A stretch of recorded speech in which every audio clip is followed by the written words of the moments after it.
you have to embrace your worth. Mahalaga ka. You're valuable.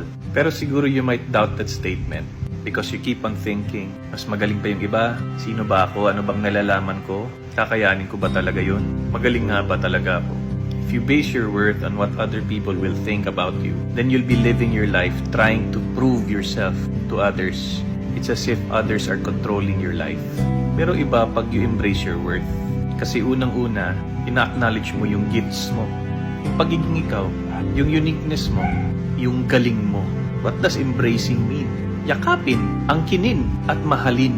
Love the gifts that God has given you. Focus on nurturing your talents. At kung hindi man acknowledge yung galing mo kung saan ka ngayon, there should be another place where they see your worth and your worth is properly compensated and you feel happy doing your work. Kasi if you won't embrace your worth, then who will? And remember, it's God that you're trying to please first and foremost.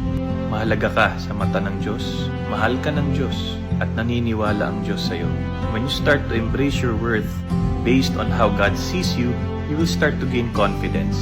And that confidence will also result to other people trusting you and acknowledging that you can contribute greatly.